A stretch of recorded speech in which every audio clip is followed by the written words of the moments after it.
Well, it's been a long time coming. DUSK is finally out, and I'm reviewing it 3 months late. It's not that I missed the release, it's because I've been busy with a lot of things, and I'm finally getting to reviewing the game.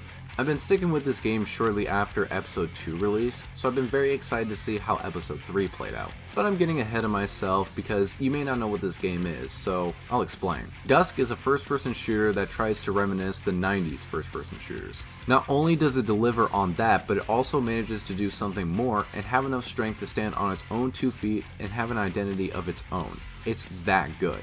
Now, the only 90s first-person shooter games that I've played were the original Doom and Doom 2, but I decided to research the shit out of the inspirations that make this game possible. What I mean by that is that David Szymanski, the creator, basically meshed a lot of the elements from popular 90s first-person shooters into one game, but not too much to where it's overflowing. So here's what I found.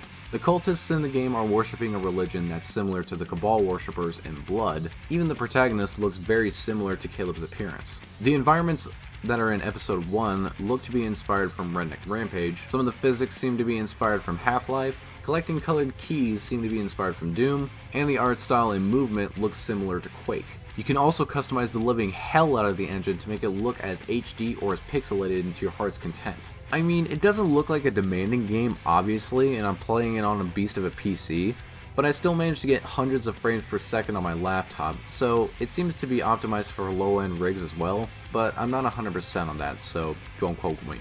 Thankfully, there's none of those god-awful graphical settings like chromatic aberration, depth of field, or motion blur, so that's a huge plus. So how's the story? You play as the Dusk Dude, a treasure hunter that has come to the town of Dusk, Pennsylvania for his new adventure, only to be kidnapped by a crazy cult and you have to fight your way out. Since Dusk is a retro throwback, it's going to keep in line with how stories were handled in the 90s FPS games.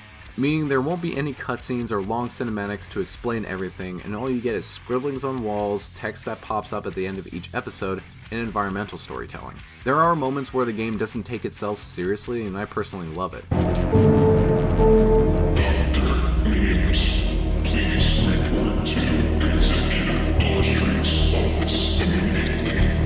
One example is that you can find a bar of soap in each level, and if you pick it up and throw it at an enemy, you'll one-shot it. It even works on bosses. My pet. You will pay for that. Health doesn't automatically regenerate, so you have to look around for health packs, which I'm perfectly fine with. But if you're here to just mow down waves of monsters, it won't disappoint. There are a total of 10 weapons in the game. The sickles are your standard melee weapons. Not too reliable, but I gotta give the game credit for having something unique instead of your standard fists or knife. Another melee weapon you can find is the sword. It's definitely stronger than the sickles, but you can also do a charged attack if you have enough health, or a deflection if you have enough morale, the game's version of armor. Next is a pistol that can be dual wielded. Gets the job done on weaker enemies, and the ammo is quite common. Next is a lever action shotgun that can also be dual wielded. Pretty strong at close range as you'd expect, and has a pretty good fire rate. But of course there's a super shotgun as well, which does devastating damage up close. Next is the assault rifle, which is best for dealing with the weaker enemies like wizards and possessed soldiers, but can be pretty underwhelming on the tougher enemies. Next is the hunting rifle, which is the game's equivalent to a sniper rifle, but has a pretty good fire rate that can deal a high amount of damage. Next is the crossbow, which can go through walls and enemies. It's pretty good. Next is the Mortar, which is a grenade launcher that obviously fires grenades, and you can detonate each one of them by right-clicking. And finally, there's the Riveter, the BFG of the game. It's a rocket launcher that has a fast rate of fire and deals a ton of damage. It's pretty overpowered, but the ammo isn't that common, so it has a bit of balance there. There's also a cigar that you have by pressing 0 on your keyboard. It heals you 1 HP at a time, and the reticle is one of those fancy S's you probably drew in elementary. I guess the only thing that I feel disappointed with the weapons is that they're all available in the first episode. There's a secret or two in the second level where it gives you almost every gun in the game, making the difficulty easier. I was really hoping that there would be new weapons in the third episode, but there aren't any. But I'm being a nitpicking son of a bitch right now, so every single gun feels and sound awesome. Some definitely get the job done by turning enemies into an unrecognizable pile of meat and bones, so that's good too. There are 3 episodes in Dusk, each containing 10 episodes and 1 secret level, so in total that's 33 episodes. Episode 1 has a more realistic level design. Farmhouses, factories, cornfields, and abandoned mines, just to name a few. The episode also has a lot of mystery behind it because it's trying to introduce you to all these different types of monsters and locations while you're trying to figure out what the hell is going on. Episode 2 has the military more involved as they're trying to contain the situation and stop any intruders. This is where it starts to go into really bizarre and weird environments, backing away from the realism. And in episode 3, all bets are off and each level is visually different from the last, but going into Lovecraftian-like environments. For some of these levels, I just had to sit back and take in how amazing some of them looked. They may not be present in the footage, but trust me, some of these environments look downright incredible. In terms of the gameplay, it behaves like you'd expect from a 90s first-person shooter. Kill some monsters, find some keys, and move on to the next area. Maybe simple, but each level is different from the last. But before I get into that, bunny hopping is a must-learn in this game, and it will save your ass a lot. According to my research, it was originally a bug that got really popular in Quake, but it's an actual feature in the game. Easy to learn, but hard to master. Anyway, each level is handcrafted and not a straight hallway where enemies pop out from time to time, nor is it a procedurally generated arena.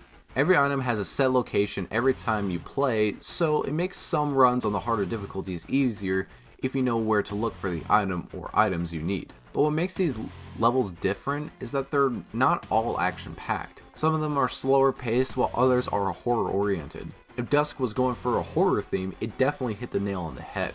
There were moments in those particular levels that literally had me on the edge of my seat while I was checking corners. There are levels that are claustrophobic, open-ended, and anywhere in the mix. Even ones that screw with your head, like the level called the Escher Labs. There are secrets to be discovered that reward you health, morale, weapons, and ammo. Some are easy to find, while others are a lot more difficult. Sometimes power-ups will be rewarded to you as well. And speaking of power-ups, there are 3 of them. The Fast Fire, the Serum of Blistering Heat, and the Climbing Thing. Fast Fire increases the rate of fire for all your weapons. It even stacks.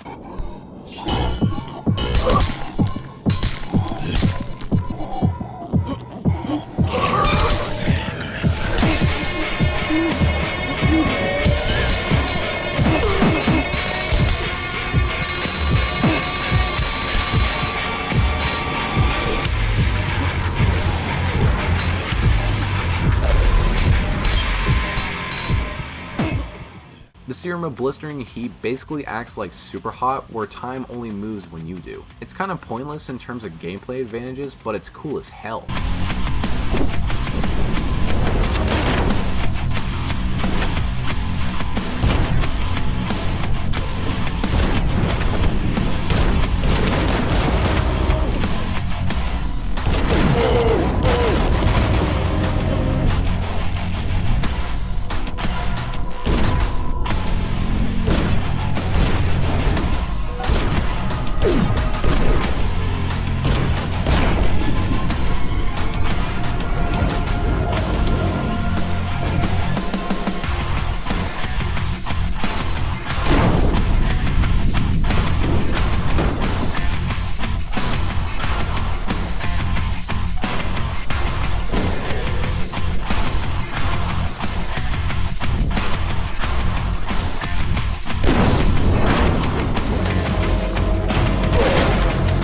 And the climbing thing allows you to climb up walls. Self-explanatory, and it respawns infinitely, so you won't be stuck forever in a particular area, or if you just want to dick around.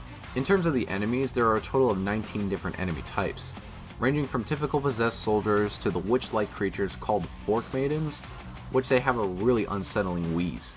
Each enemy has an audio cue for when they spot you, so you'll know what kind of enemy you're going to deal with. Leathernecks breathe heavily and have their chainsaw on, while the cowgirls have unsettling moans. If I had to pick which episode is my favorite, I'd have to say it would be episode 3. Not to say that the others are bad, but I think I reacted very differently in episode 3 in comparison to the other 2 episodes. What I mean is that there are a lot of very memorable moments. There was one point where a tornado just came through and just destroyed a building.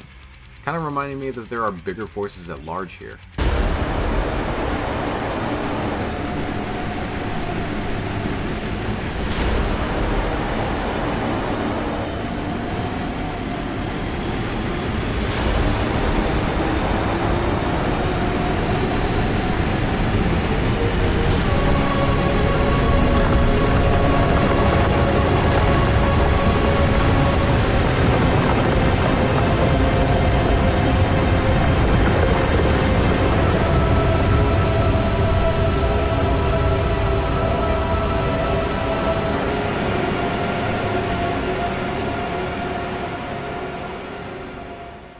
The level Crypt of the Flesh is my favorite horror-themed level. It introduced a pretty terrifying looking creature, while its creepy music helps set the atmosphere. The design of each level is incredible and has arguably the best boss fight, which is the final one. In terms of the weakest episode, I'd have to say it's episode 2, but it's far from being bad. I mean, if you compare it to the success of the other two, they both trump it. The first episode had a lot of mystery, while the third one has crazy good level design. But that doesn't mean that episode 2 didn't have memorable moments. When you first encounter the Wendigos is really awesome and will probably make you shit your pants.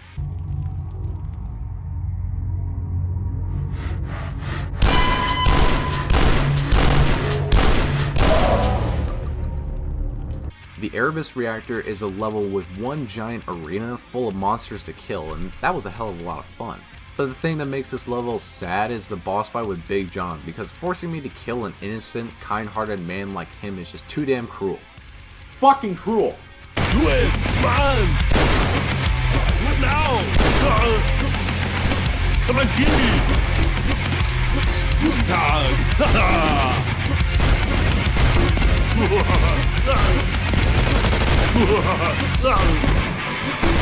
Here, kill me!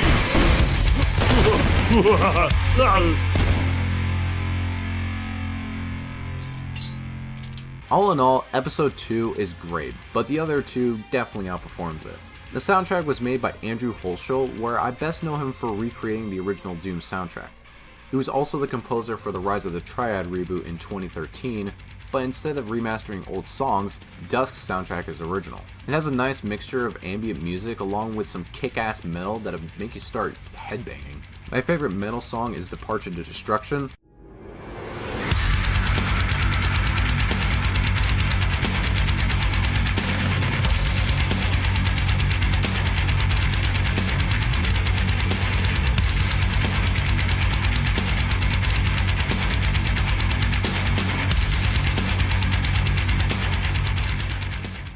And my favorite ambient song is Embrace the Darkness.